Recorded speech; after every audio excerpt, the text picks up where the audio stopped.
Many aspects of the original Resident Evil haven't aged too well, with its outdated polygons, primitive animations, and poor localization. But one aspect of the game that has aged very well are these fixed camera pre-rendered backgrounds. By virtue of being hand-drawn still images that take up less graphical power than 3D renderings, these backgrounds are able to emulate almost photorealistic properties that even modern games occasionally struggle with, things such as tessellation, depth of field, and HDR. As a result, these hand-drawn images are able to make the game look a decade ahead of its time. It also puts more power into the hands of the artists, including the concept artists, as a result of this liberating system, are able to invest more time and detail into environmental storytelling and symbolism. It's my belief that although the dialogue, localization, and cinematics of the game were rushed as hell, one aspect of this game that certainly was not rushed were these backdrops. The result is environments that are not only pretty to look at, but in the case of the dining hall, is absolutely dripping with detail. So in this video, I want to talk specifically about the dining hall and how I think it's one of the most thematically important rooms in the game. It also includes a lot of foreshadowing as well, which is why I think it's so effective in setting up the horror that is to come. So before I go into the analysis, let's consider a few things. So the dining hall is the first room that the player enters that they're able to freely explore. It's somewhat more detailed than many of the other rooms. The walls are marked and stained, and individual chairs are tilted in directions, and the stained glass windows and tapestries are quite richly illustrated. There's just so much more going on here compared to the other rooms, that anywhere else in the game looks almost barren and sparse by comparison. So obviously, this is in part because it's the first room that the player is able to freely explore, so the designers wanted to impress the player with detail. But designers also tend to put more thought into the early stages of a game, meaning there's much more to unpack and analyze. I think that the game developers were really focused on building tension and planting ideas in the viewer's head in preparation for the big zombie reveal. And they specifically focused on this area to accomplish a lot of things at once. So, let's start from the beginning. In the first in-game cutscene, the player character, either Jill or Chris, enters the dining hall after hearing a gunshot coming from that direction. This is the only thing motivating them to go there. Otherwise, they could have easily taken the right-hand door or gone upstairs. As soon as they enter, if you play as Jill, Barry will say, "A dining room." So this kind of seems like an obvious thing to say. I understand that the game is notorious for bad dialogue, but even that seems a little bit superfluous. The reason Barry is saying this is because the script is deliberately calling to attention the significance of this area, specifically the dining table. In this opening frame, Jill and Barry are oriented towards these two strange white trails, which almost seem to form a cone of vision, directing the player back towards the table. Interestingly, on the other side, in which Barry investigates the blood, you see the same cloudy white lines beckoning the player back towards the centre. In other words, no matter what side you're on, your attention must be drawn towards that table.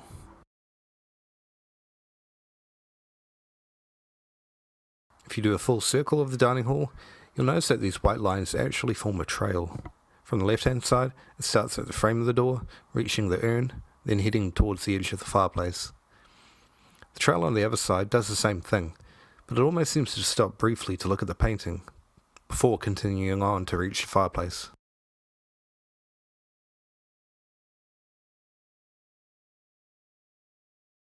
So, what the heck are these white lines supposed to be? At first I thought it was some kind of sickly runoff left by the zombies, but that doesn't explain how it seems to originate or disappear into the doorframe. So I'm not sure what it's supposed to be, but its purpose is to draw the player's attention back to the dining table. So speaking of dining table, the plates have already been laid out. Kinda creepy when you think about it. A big estate like this would not leave plates out to collect dust if there wasn't a meal being served. Unless, of course, the meal is actually the STARS members who are going to be devoured by the monster throughout the night. There's exactly 8 of these plates, symbolizing the 8 STARS members who Wesker intends to have eliminated by Umbrella's biological weapons. Now that's assuming you forget about the 2 pilots, Edward Dewey, who is never mentioned in the actual game, or Brad Vickers, who never even steps foot in the mansion. But I think that was all part of a Wesker's grand plan. The official story is that Vickers abandoned Stars because he was frightened by the dogs, but that seems a little bit far-fetched. You'd be pretty safe inside a reinforced police helicopter.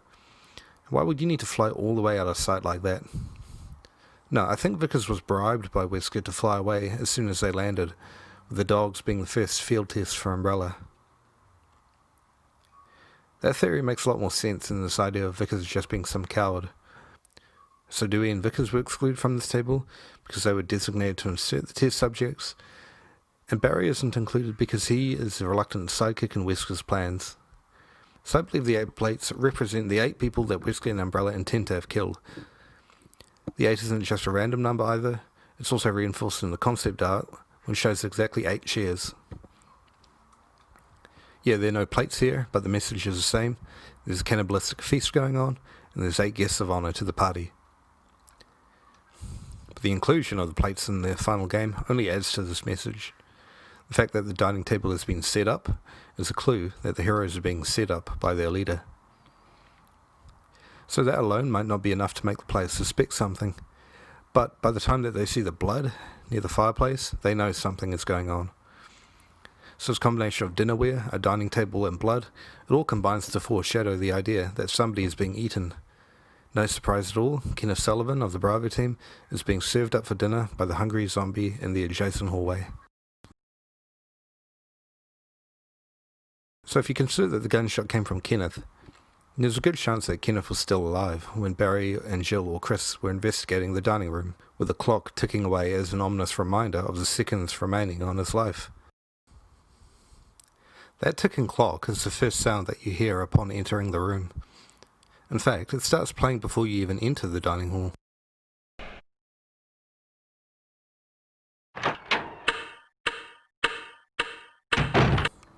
Normally a sound like this would be programmed to play once the room is fully loaded, but here they programmed it to load as soon as the door on the loading screen opens, so that before you can even see the room, all you can hear is the sound of that clock.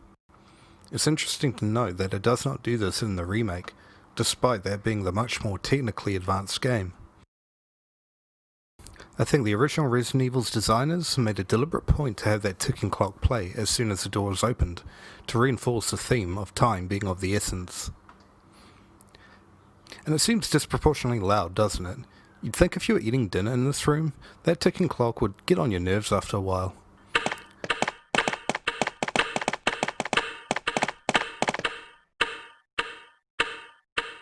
There's just another factor which heightens the feeling of unreality and disconnected atmosphere in the Spence Mansion.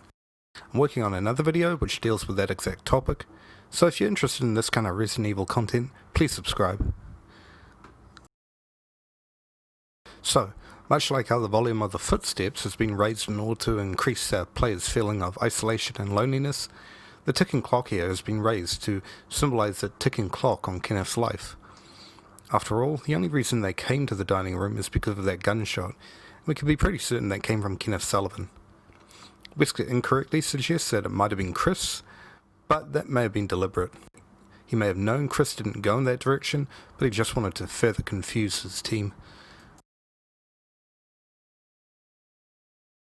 In fact, the clock is positioned almost halfway between where the player character and Barry is, and where Kenneth is being attacked by the zombie in the adjacent hallway.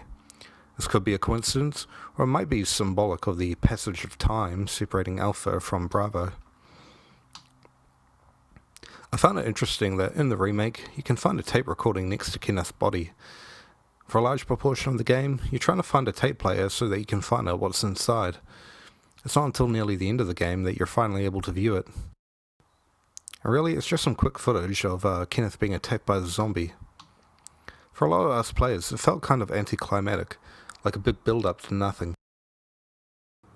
It didn't tell us anything we didn't already know. But I think this was the remake's way of having the player reflect upon the game's earlier stages.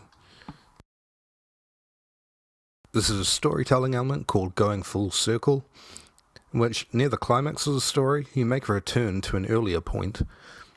Now, most people think it has to be a literal return to an earlier location, but it can also be a figurative or metaphorical return.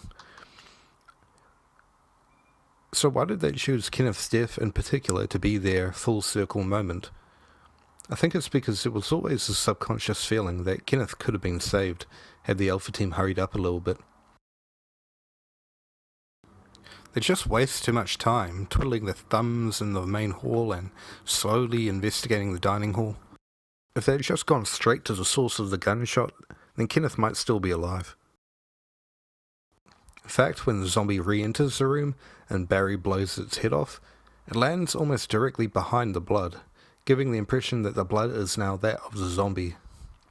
Nothing too interesting, but it just adds to the idea of things going full circle, and the failure of the Alpha team to save Kenneth coming back to bite them.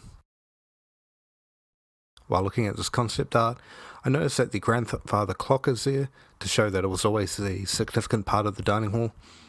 Now, if the decision to include the clock had been made before the idea of using it as a puzzle, it would add weight to my argument that the clock is thematic. But I noticed that the pendulum is actually shaped kind of like a face. It has this long nose and this angry expression, which kind of makes it look like a Japanese tengu. Now, for a while, I thought this might be an actual style of pendulum, but I haven't been able to find any online examples of face-shaped pendulums in grandfather clocks. There's actually two faces here, but you might not be able to see the other one yet because it's kind of a figure ground illusion. So I'll zoom in on the other one.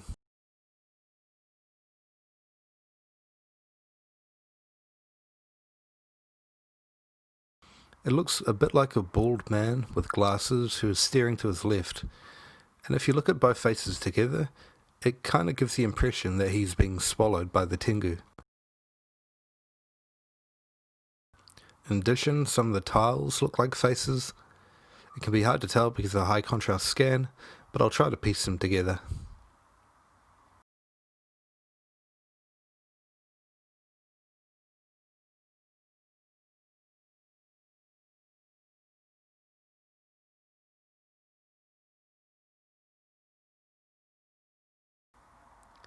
Now, this might just be pareidolia, the tendency to see faces where there are none, so I'm willing to let this one slide. In the final game, the tiles are a more conventional black and white kitchen design, almost like a chessboard, which could be seen as the stars being pawns in Umbrella's game. But there's also a Masonic interpretation regarding these tiles. According to the thread Masonic Iconography in Video Games on the website Personality Cafe, it was believed that the tomb of King Solomon contained a secret room which had a chessboard-like floor pattern. Traditionally, this pattern is used to signify characters travelling between dimensions. Now, the first Resident Evil game wasn't intended to have any supernatural elements, but if this pattern was chosen because of its Masonic connotations, then it only adds to the idea of the unreality which the Resident Evil game imposes on the player.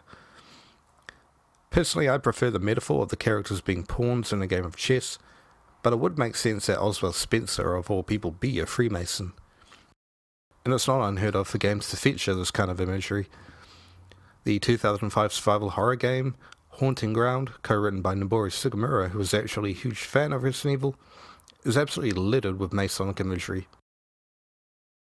The thread does mention another piece of imagery, and one that I actually find more convincing. That's the symbol of the twin pillars. These are especially noticeable in the concept art, which features a lot more pillars than in the final game. And they're all in sets of 2, as per the Masonic symbolism. According to the thread, the first pillar represents strength, and the second represents order. When I read that, it reminded me of that Umbrella corporate slogan from Resident Evil 0. Obedience breeds discipline, discipline breeds unity, unity breeds power, power is life. There's an almost fascist undertone to that tagline, which connects with the pillar traditionally being a symbol of fascism. One other relevant detail, which was overlooked in the final rendering, the very obvious cracks in the second pillar on the right hand side. So if the second pillar represents order, then these cracks represent the cracks in Umbrella's order following the T-virus outbreak. So, going back to the faces quickly.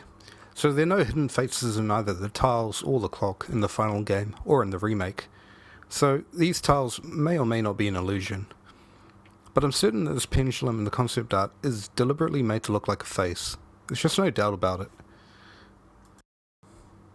So if all these faces are really there, then it almost gives the impression that the dinner party is being watched by the mansion itself. This is helped by the inclusion of a second floor, which almost gives the illusion of a viewing platform.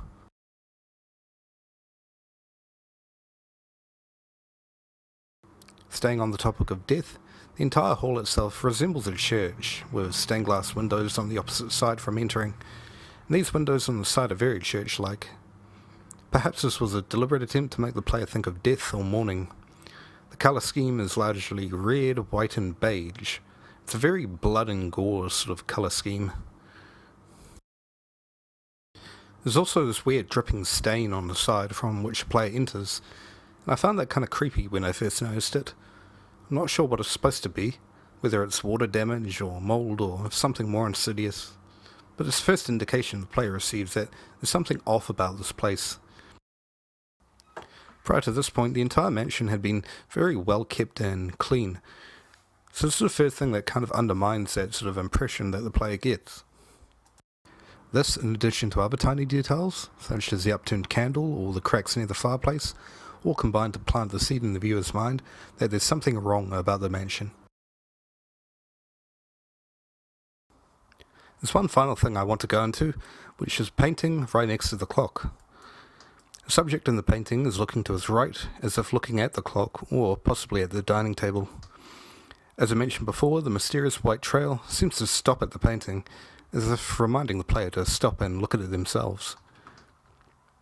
Both the Japanese and English scripts make the mistake of referring to the figure in the painting as a woman. It's kind of ironic because it's actually a rendering of a real painting, and the painting is called Portrait of a Gentleman.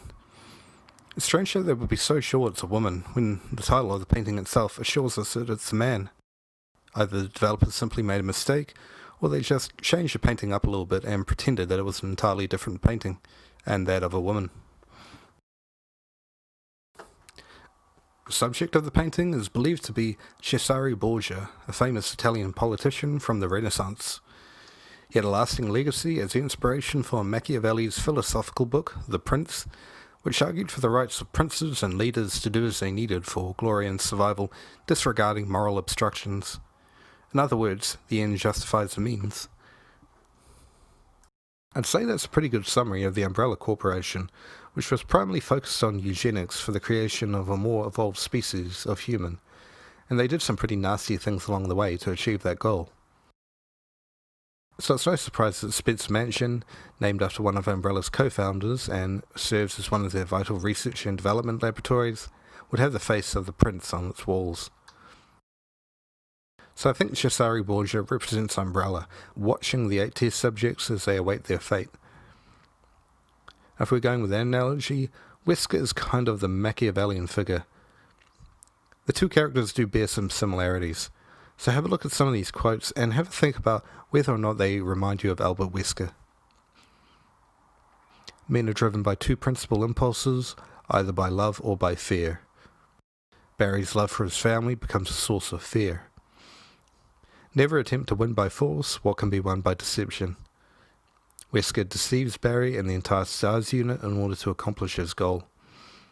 One more important quote, I'm not interested in preserving the status quo, I want to overthrow it. So although Wesker is serving Umbrella, his long-term goal is actually personal gain and defection against the company. So I think the inclusion of Cesare Borgia as a painting was a representation of the Machiavellian figure deceitfully watching over the 8 victims. They went with Cesare as an indirect connection, because I think if they'd used a painting of Niccolo Machiavelli, it may have been a bit too obvious. Anyone who played the game and recognized the painting as Cesare Borgia would have a sense that whoever owns this mansion is someone who respects harsh leadership, or views themselves as kind of a Machiavellian or prince-like figure. More on that in another video when I discuss the gothic themes of Resident Evil. Well, that's all I have to say about the dining hall in Resident Evil 1. You probably think I'm just seeing things that aren't there, or that I'm overthinking this and Resident Evil is actually just a dumb cheesy horror game from the 90s. I'm not sure how much of this is or isn't not true, but it's fun to talk about anyway. So if you noticed anything about the dining hall I might have missed, or if you think there's any other part of the Spencer Mansion that could do with this kind of analysis, let me know in the comments. Thanks for watching.